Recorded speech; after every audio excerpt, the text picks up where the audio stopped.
Bonsoir. En tout cas, j'ai rien préparé parce que Benita m'a forcé de témoigner. Du coup, ce matin, j'ai juste fait une prière. J'ai dit, en tout cas, Saint-Esprit, guide-moi parce que franchement, il y a eu trop de transformations ces dernières années. Et ça a commencé quand je suis arrivée aux États-Unis. Les premières années étaient assez compliquées parce qu'il fallait s'adapter, il fallait se faire des amis, il fallait trouver sur quoi s'attacher et j'avais rien, j'avais absolument rien. J'avais laissé tout le monde à la maison, ma famille me manquait et chaque jour je passais de dépression en dépression. Et à un certain moment, j'étais vraiment obligée de me concentrer sur des choses inutiles juste pour faire passer le temps ou juste pour me sentir exister. J'allais à une église où je vivais à l'époque, mais dans cette église, j'avais l'impression que je stagnais, que j'étais pas à ma place. Et une fois dans ma prière, j'ai dit Dieu, depuis que je suis ici, je suis venue pour beaucoup de buts, mais depuis je ne les ai même pas réalisés. Je tourne en rond, je stagne. Je ne supporte plus cette situation. Et quelques temps après, il s'est passé vraiment un drame dans ma vie. J'ai perdu ma mère. Et comme Dieu fait grâce, je suis rentrée l'enterrer. J'en avais besoin parce que j'arrivais pas à croire. Je suis rentrée l'enterrer et c'était vraiment difficile pour moi. La dépression s'est amplifiée. Et quand je suis rentrée, j'ai dit non, Seigneur, ça peut pas continuer. J'ai besoin de consolation. Au pays, quand je suis rentrée l'enterrer, au moins il y avait mes proches, ça allait. Mais ici, j'ai l'impression que je vais mourir. Et il se passait même pas un mois sans que je pense au suicide parce que je n'en pouvais plus. Et j'ai dit à Dieu que je voulais faire quelque chose de ma vie, quelque chose qui impactait les vies. Et quand une de mes cousines est tombée enceinte ici, elle m'a contactée, elle m'a dit « Ah Divine, franchement, j'ai envie d'immortaliser ma première grossesse.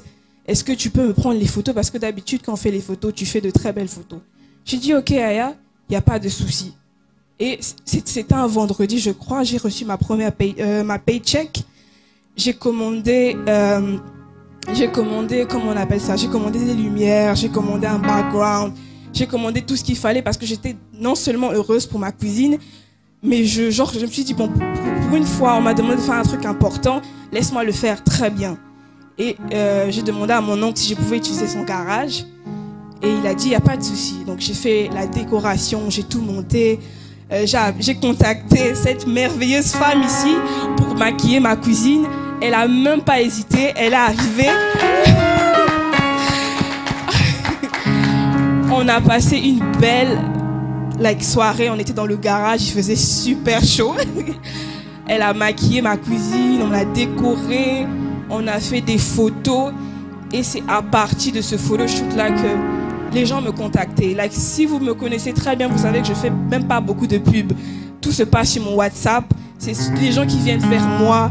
Et ça a vraiment commencé à me donner une joie de vivre. Mais c'était toujours pas suffisant.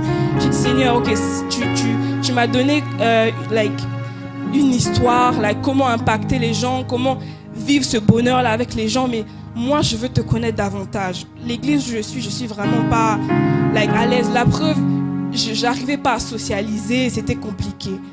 Et grâce à la photographie, le pasteur a contacté Benita pour dire qu'on cherche un photographe pour la nouvelle église qui va commencer. Est-ce que tu connais pas quelqu'un? Vu que Benita et moi on venait aussi de commencer à se fréquenter, elle m'a référé au pasteur. Et au début, quand j'ai commencé à venir faire les photos ici, je me disais que c'est le boulot. Je viens faire mes photos, je me casse. C'est pas mon église, je suis encore en train de chercher mon église. Alors que je savais pas que Dieu avait préparé une place pour moi, une église pour moi à travers la photographie. Et c'est à partir de la photographie ici que plus tu fais des photos, plus tu écoutes la parole de Dieu, plus ça s'installe en toi et plus ta vie est en train de changer. Pour ceux qui me connaissent, vraiment, j'avais une manière de penser archaïque. J'avais beaucoup de débats avec Jack, avec Ya Fortune. Il me dit, c'est pas comme ça qu'on réfléchit. Dans la Bible, on ne dit pas ça. Moi, c'est pas mon problème. J'ai ma manière de penser et c'est comme ça. Mais aujourd'hui, mon discours a changé. Aujourd'hui, j'ai une manière de voir les choses différemment. Et je suis contente de grandir. Pour ceux qui savent, on a commencé de loin. Aujourd'hui, on est dans un cadre plus beau.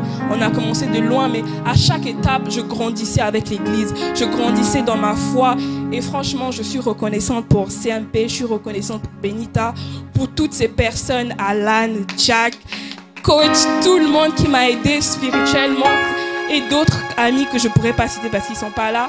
Mais je vous dis merci du fond du cœur parce que c'était vraiment un travail de toute une communauté pour que j'arrive à changer. En tout cas, je remercie le ciel.